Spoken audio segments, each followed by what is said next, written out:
C'est déjà notre dernier jour à Chennai et ce matin, nous avons la visite exceptionnelle de Monseigneur Shinapa, l'archevêque de Chennai-Malipour. Pour l'occasion, nous avons droit à une entrée traditionnelle. Les jeunes indiennes nous marquent au front du signe de bienvenue, avec des peintures de couleur, le kumkum. Durant la messe, le père Shinapa s'adresse à nous, pèlerins français des JMJ, mais aussi aux 15 Indiens choisis pour nous accompagner jusqu'à Sydney. Sian et Stéphanie nous font les présentations. Donc voici Roshan, il vient de Patna dans le nord de l'Inde, il a 23 ans et il nous accompagne au JMJ. Donc là c'est Layan, il a 20 ans, il vient de Bombay et il fait des études de journalisme, donc je pense que c'est aussi une bonne expérience pour lui de venir au JMJ avec nous à Sydney. Je suis très content d'aller en Australie, c'est la première fois pour moi. Avoir été choisi pour les JMJ est un grand honneur. C'est la première fois en dehors de mon pays. Je représente ma province.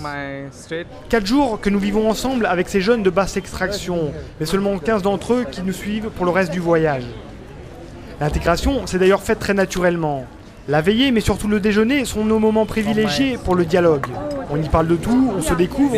Clémence, qui a le contact facile, fait la chose à merveille. So what do you think about youth and... On parle pas vraiment de JMJ pour l'instant, mais c'est de se connaître et d'apprendre en fait la culture indienne et notamment tout ce qu'on connaît, tout ce qu'on ne peut pas appréhender.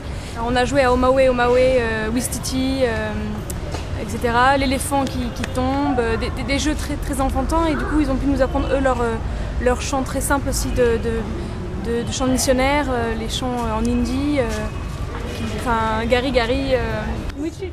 Malgré la barrière de la langue, on arrive à se comprendre grâce à l'anglais.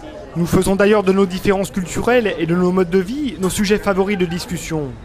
Pendant qu'Albin s'est enfin trouvé une oreille réceptive pour s'élogorer sur les JMJ, Marie-Caroline, elle, apprend au calme quelques rudiments de français à Marina.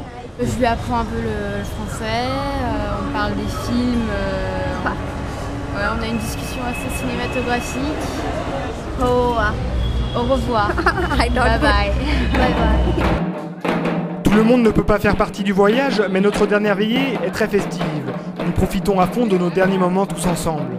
Après s'être essayés avec plus ou moins de succès à la musique indienne, nous initions à notre tour nos nouveaux compagnons au répertoire populaire français. La jument de Michaud fait un tabac. Pour tous, nous ne sommes déjà plus 50, mais bien 65 à partir pour l'Australie. Et nous partons en emmenant un peu d'Inde avec nous. Voilà, c'est ici que nous terminons notre parenthèse indienne de 5 jours.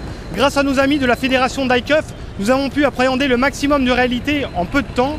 Alors pour ce dernier après-midi, c'était quartier libre pour tout le monde. Beaucoup en ont profité pour aller à la plage ou ramener quelques souvenirs. Pour demain, le programme, c'est départ à 7 h pour l'aéroport, direction l'Australie via Singapour. Au revoir Chennai, rendez-vous maintenant à Sydney.